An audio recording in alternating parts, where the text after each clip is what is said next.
के द्वारा बहुत ही जबरदस्त सवाल पूछा गया है कि जो हीनियस क्राइम होते हैं, मर्डर हो गया, अटेम्प्ट टू मर्डर हो गया, रेप हो गया, एनडीपीएस से रिलेटेड ऑफेंसेस हो गए, क्या इन मामलों में भी एंटीसिपेटरी बेल मिल सकती है? क्या कहता है इस संबंध में कानून?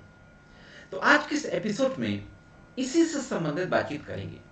देखेंगे कि जो एंटीसिपेटरी बेल का जो प्रोविजन है, इस तरीके के हीनियस क्राइम्स के संबंध में क्या कहता है।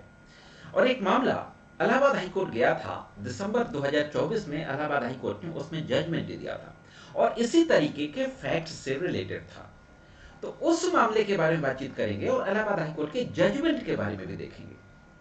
तो दोस्तों जुड़े रहे आखिरी तक, देखते हैं कि इस संबंध में कानून क्या कहता है और जो मामला इलाहाबाद हाईकोर्ट गया, इस मामले के फैक्ट क्या थे और फाइनली इलाहाबाद हाईकोर्ट के द्वारा क्या कहा गया। वैसे तो मुझे पता है कि आप मेरे रेगुलर व्यूअर्स हैं, आपने मेरे चैनल को सब्सक्राइब किया हुआ है। फिर भी यदि आप चैनल में नए और वीडियो को पहली बार देख रहे हो तो चैनल को सब्सक्राइब करके घंटी के बटन को दबाकर ऑल पे जरूर सेट कर दें, जिससे कि इन फ्यूचर जो वीडियो जो अपलोड होते हैं उसका नोटिफिकेशन आप तक पहुंच सके। तो सबसे पहले बात करते हैं एंटीसिपेटरी बेल के प्रोविजन के बारे में। हाँ दोस्तों, सेक्शन 438 क्रिमिनल प्रोसीजर कोड, जिसमें एंटीसिपेटरी बेल का प्रावधान दिया गया है। सेक्शन 438 में कहा गया है, direction for grant of bail to person apprehending arrest, यानी गिरफ्तारी की आशंका करने वाले व्यक्ति की जमानत स्वीकृत करने के लिए निर्देश। किसी व्यक्ति को अगर यह आशंका है कि उसकी गिरफ्तारी हो सकती है तो वो एंटीसिपेटरी बेल के लिए आवेदन कर सकता है। अब यहाँ पे एक सवाल और है कि एंटीसिपेटरी बेल के लिए हम किस कोर्ट में आवेदन कर सकते हैं? तो दो कोर्ट्स को पावर है, सेशन कोर्ट को और हाई कोर्ट को। सिर्फ दो कोर्टें ही एंटीसिपेटरी बेल देने का पावर रखती हैं, मैजिस्ट्रेट की कोर्ट नहीं रखती है।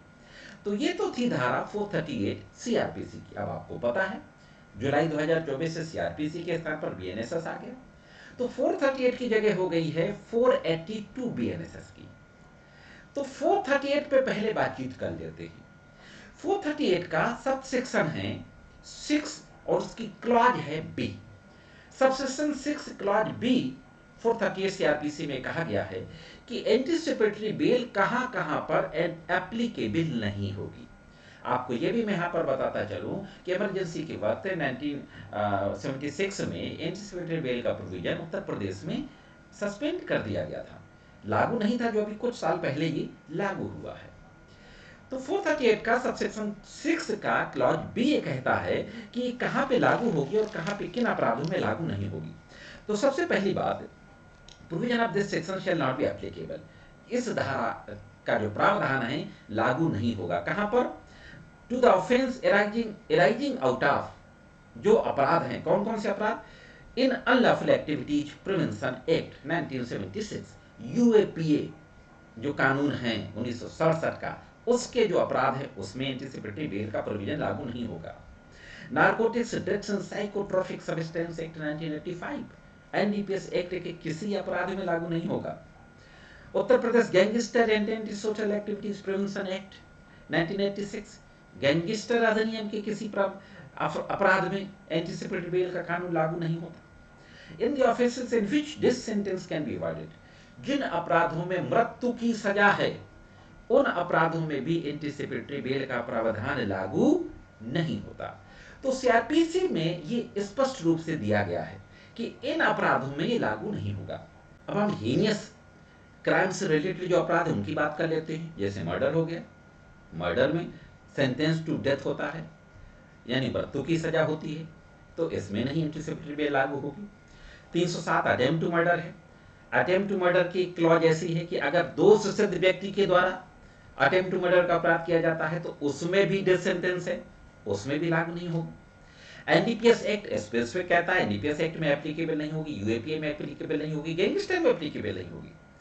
और रेप की बात है तो रेप में भी मृत्यु की सजा तक का प्रावधान किसी न किसी कंडीशंस में दिया गया है। तो ऐसी स्थिति में एंटीसिपेटरी बेल का प्रावधान लागू नहीं होगा। अब एक नजर डालते हैं बहुत ब्रीफ में 482 बीएनएसएस के बारे में। तो 482 बीएनएसएस जो है उसमें इस तरीके का की क्लॉज तो नहीं दी गई जैसा कि सीआरपीसी के सेक्शन 6 में है, सबसेक्शन 6 की क्लॉज बी में।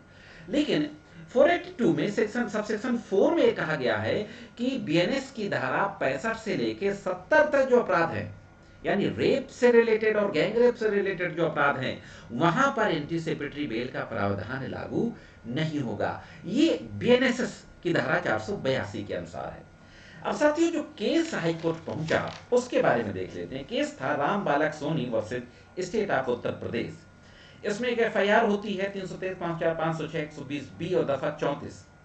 विवेचना के दौरान धाराएं बढ़ जाती है, उस व्यक्ति की डेथ हो जाती है। पहले 308 भी लगती है, डेथ होने के बाद 307 और 302 में एफआईआर कन्वर्ट कर दी जाती है, लोग एंटीसिपेटरी बेल किए जाते हैं।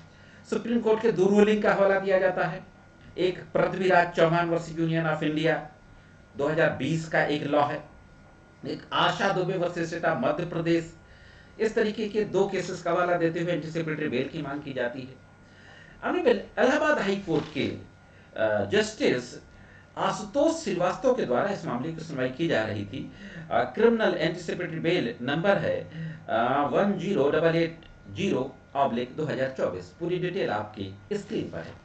फाइनली दोनों पक्षों की बहस को सुनने के बाद न्यायमूर्ति महोदय के द्वारा कहा जाता है कि चूंकि 438 के सबसेक्शन 6 की क्लॉज बी में स्पेसिफिकली कहा गया है कि in view of specific bar contain in section 438 subsection 6 clause B application seeking anticipatory bail in section 302 307 IPC not maintainable.